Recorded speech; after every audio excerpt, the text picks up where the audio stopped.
Hola chicos de nuevo, qué gusto tenerlos por acá. Vamos a continuar entonces con justamente el primero de estos temas, de estos tópicos de la filosofía de la educación, que a mi parecer es de los más importantes y que se puede resumir, digamos, bastante de justamente los resultados que se han tenido en esta teorización, en esta aproximación filosófica al fenómeno educativo. Me refiero nada menos que al tema de los principios de la educación, es decir, ese tema que busca responder el por qué sucede esto que llamamos educación. Entonces tiene que ver justamente con la fundamentación también que posibilita y que justifica el fenómeno educativo, la realidad educativa. En términos generales, hay por lo menos 10 principios de educación, ¿sí? En los cuales se sustenta esta realidad educativa y todo el proceso de enseñanza-aprendizaje. Entonces, a continuación les voy a compartir esos principios y el primero de ellos es el principio de educabilidad, ¿sí? Este principio dice lo siguiente: todo ser humano en condiciones normales es susceptible de ser educado, avanzando a su propio ritmo y dentro del marco de sus condiciones genéticas y ambientales. ¿De acuerdo? Segundo principio, principio de individualización. Señala este principio lo siguiente: existen rasgos que tipifican unos hombres respecto de otros, tales como la capacidad biológica o mental, los intereses vocacionales, las preferencias valorativas, que hacen que no haya dos personas idénticas. Básicamente, el primer principio nos habla de que todos los seres humanos, en condiciones, vamos a decirlo, normales, ¿sí?, que no presenten ninguna exigencia o una necesidad especial, sino que, digamos, en condiciones, pues, comunes, por así decirlo, puede ser educado. Este principio hay que decir que en la actualidad se está ampliando, ¿de acuerdo? Se está ampliando de tal suerte que ya no sea o no suene tan restrictivo. Y eso tiene que ver justamente con la cuestión de la integridad y también de la integración, ¿de acuerdo? Donde tenemos un tema también de inclusión, donde cada vez se busca generar condiciones óptimas para que todos los seres humanos, incluso en condiciones o necesidades especiales, puedan acceder a la educación. Sin embargo, hay que ser, digamos, honestos en cuanto a lo siguiente: este proceso ha ido de poco a poco, es decir, se tiene que hacer una modificación estructural en términos de la infraestructura propiamente de las escuelas, incluso desde el diseño curricular, modelos educativos, enfoques pedagógicos, etc. Es una labor que ya se está haciendo, que ya ha tenido muchos avances, pero que aún está en proceso, ¿de acuerdo? Por eso me parece importante señalarlo en particular. Y reitero, estos son algunos de los principios filosóficos generales, ¿sí? De acuerdo. No estamos hablando aún de aquellos principios filosóficos que incorpora, por ejemplo, el modelo educativo contemporáneo en México. De esos principios vamos a hablar en un próximo video enfocado solo a los principios que plantea la nueva escuela mexicana, ¿sale? Pero aquí estamos hablando solamente de 10 principios filosóficos generales que en teoría son universales para todos los modelos educativos de cualquier parte del mundo. ¿De acuerdo? El segundo principio nos habla entonces del tema de la individualización, ¿sí? Cada ser humano es idéntico a sí mismo. Cada ser humano representa un modo singular de ser con base en el cual podemos entender diferentes rasgos y gracias a los cuales este individuo puede llevar un proceso de enseñanza-aprendizaje de manera personalizada. ¿De acuerdo? Pasamos al tercer principio. Principio de socialización. ¿De acuerdo? ¿De qué nos habla? Nos refiere lo siguiente: la educación individualista no debe conducir a la exacerbación del egoísmo, sino a una mejor formación personal en la medida de las posibilidades y realidades del sujeto. En otras palabras, chicos, este principio nos advierte que no caigamos en el exceso de aplicar el segundo principio de manera, ahora sí que a discreción, sino que seamos conscientes de que la formación del individuo que tenemos ante nosotros, de esta persona, sí tenemos que cuidar su individualidad, por supuesto que sí, pero que el proceso educativo no se convierta en un proceso egocéntrico, en un proceso incluso solipsista, sino que más bien esa formación del sujeto, de la persona, del individuo, sea pensando siempre en su carácter y su dimensión social. Cómo esa personalidad puede también trabajar de manera colaborativa con el resto de los compañeros, tratándose de un salón de clases, como posteriormente con la comunidad a la que pertenece. ¿De acuerdo? Ahora pasamos al cuarto principio, el principio de actividad. La actividad es ley fundamental de la niñez y podemos decir que de toda la vida, porque, como recordarán en el video anterior, justamente la praxis, es decir, aquello que distingue esencialmente a lo propiamente humano, se traduce también como acción. Entonces, es propio del ser humano, así como el logos, es decir, la capacidad natural que tenemos para pensar, para comunicarnos, para hablar, para razonar, también tenemos otra característica esencial, la praxis, la acción. Nuestra vida cotidiana, la vida humana como tal, no se puede explicar sin la acción. Entonces es fundamental que se considere como uno de los principios clave de la educación. ¿Sí? Entonces, no solo de la niñez, sino de toda la vida, de todo proceso educativo. ¿De acuerdo? Considera que no hay niños sin actividad. ¿Sí? No hay ser humano, no hay persona sin actividad, que es justamente lo que les señalaba.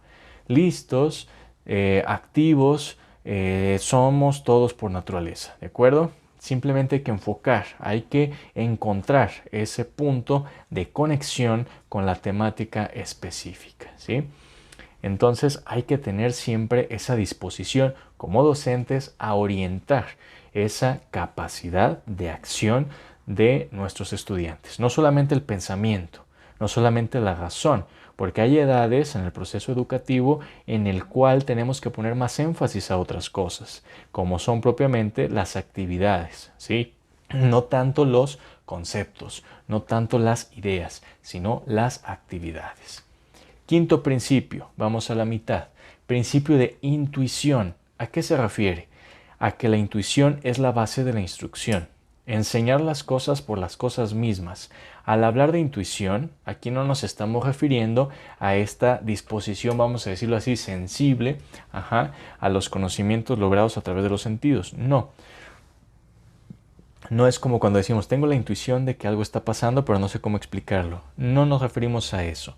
Nos referimos por intuición a esa captación o a esa disposición a captar a las cosas por las cosas mismas. Es decir, ir al punto, ¿de acuerdo? Enfocarnos, ¿sí? Intuir es justo concentrar esa visión, de alguna manera poner entre paréntesis algunas cosas complementarias que pueden ser importantes en ese momento, pero que necesitamos focalizar ahora en las cosas que estamos aprendiendo.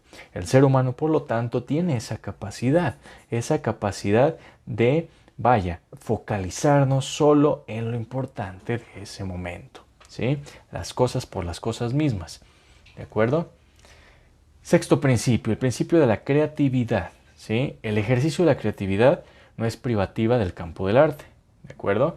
Sino que debe aplicarse en todas las actividades y en cada una de las asignaturas que estemos nosotros efectuando, ¿sí? No nos referimos a que, bueno, pues tratemos de innovar siempre, en todo momento y en todo lugar, sino que la innovación tenga un sentido y una eficacia y una eficiencia. Es decir, no se trata simplemente de mostrarle a nuestro estudiante una gran cantidad de técnicas, estrategias, todas variadas y todas, con el único afán de simplemente demostrar que manejamos una gran cantidad de herramientas. No, la innovación consiste en tomar una herramienta quizás creativa o quizás totalmente nueva, poco común quizás, pero tomar esa herramienta y que la utilicemos de una forma justamente eficaz, eficiente, ¿sí? que de alguna manera saque al estudiante un poco del modo habitual en el que él está pensando, relacionándose con las cosas, con las personas en su día a día. La innovación consistiría en eso entonces, ¿sí?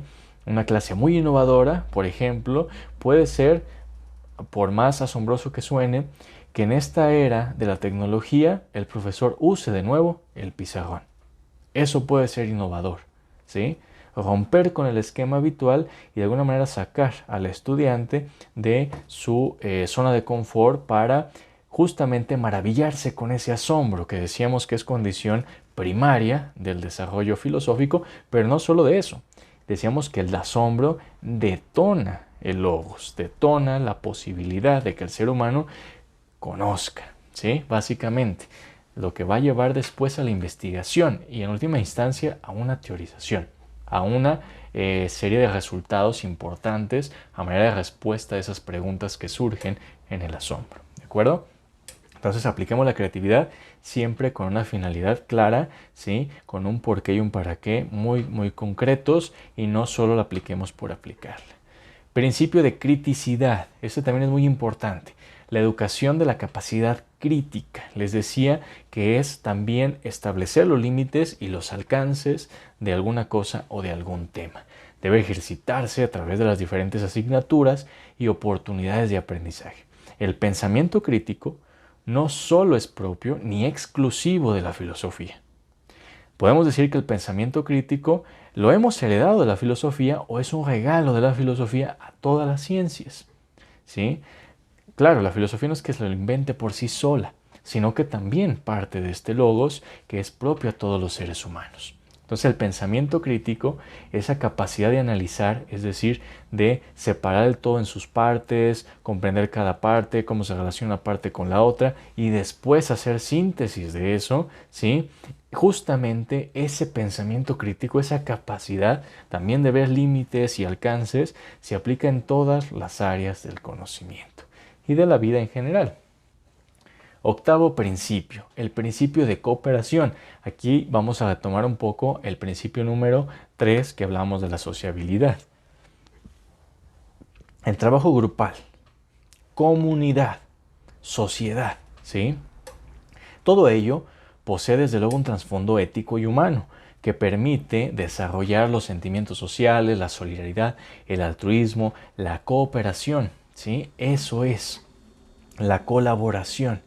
Trabajar de alguna manera colaborativamente en favor del bien común, ¿sí? Porque no somos, como decíamos hace un momento en el principio número 3, individuos aislados completamente. Y la educación no busca formar eso, ya que si formamos individuos que se conciban como totalmente aislados o totalmente independientes, bueno, pues tampoco la educación nos va a servir de mucho. Ajá, no vamos a hacer comunidad, no vamos a hacer sociedad y vamos a tener solo indiferencia. Ajá. En temas políticos llegar incluso hasta la anarquía. Entonces, eso no es lo que buscamos en la educación. Esto no quiere decir que vamos a motivar o incentivar a los estudiantes a que piensen todos igual conforme a un solo parámetro. No. La cooperación es el trabajo coordinado, insisto, colaborativo de cada uno de los individuos desde su modo singular de ser para favorecer, para actuar, para abonar al bien común. Y desde luego que al ser un bien común, pues nos va a favorecer a todos, ¿de acuerdo? Principio de adecuación. Eso también es importante. La educación no debe desarrollarse en abstracto, ¿sí? Decíamos hace un momento que no se trata en la filosofía, al hablar de educación, no se trata en la filosofía de contemplar la realidad educativa. No, porque la filosofía de la educación tiene que ver con las ciencias prácticas o la filosofía práctica, la ética, la política, en una sola palabra, con la acción. Entonces, la educación no se da en abstracto, no se da en un laboratorio por allá perdido no sé dónde, no. Se da la educación justamente en un contexto histórico, cultural, social, ético, existencial, etcétera, muy concreto. Entonces, eso tenemos que también tenerlo bien presente siempre que planteamos nuestra labor educativa, ¿de acuerdo?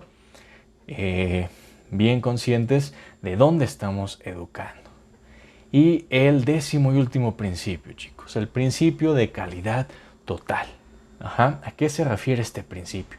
Bueno, este principio, como el nombre lo indica, establece que toda acción educativa, todo servicio educativo, formativo, debe necesariamente llevarnos a apuntar, debe tender, debe estar orientado hacia la calidad, hacia hacer un buen servicio, lo mejor posible, ¿sí? Al desarrollo integral y formativo de la persona, con una calidad humana también, con una calidad de producto sí, ¿no? Conocimiento que se tenga lo más posible certeza de su veracidad, ¿sí? Hasta el momento decir, bueno, estar actualizados con los últimos avances, con las últimas teorías, a la medida de todas esas posibilidades, pero también que la educación no solo quede en ese plano propiamente epistemológico o de puro conocimiento, sino que debemos vincularlo siempre con el asunto del desarrollo humano. Por eso esta materia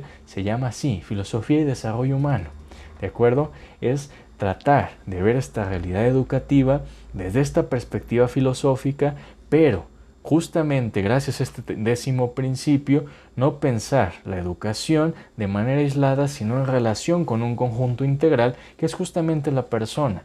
Y la persona tiene diferentes dimensiones, diferentes aspectos de su vida. Entonces, una educación que no solo aporta al conocimiento teórico y técnico, a los saberes procedimentales, sino que también le permite al ser humano que tenemos enfrente a esa persona desarrollarse como tal, ¿de acuerdo?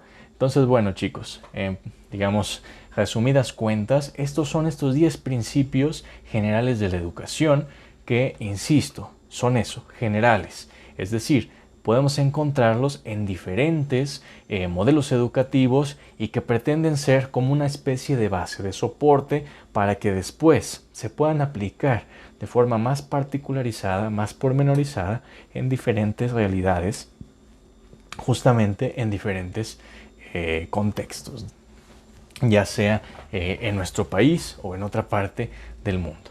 Y justamente vamos a ver como ejemplo cuáles son los principios que en la actualidad, en este México del 2023, toma o de los cuales parte la nueva escuela mexicana. Les agradezco mucho su atención, chicos, y los veo en el próximo video.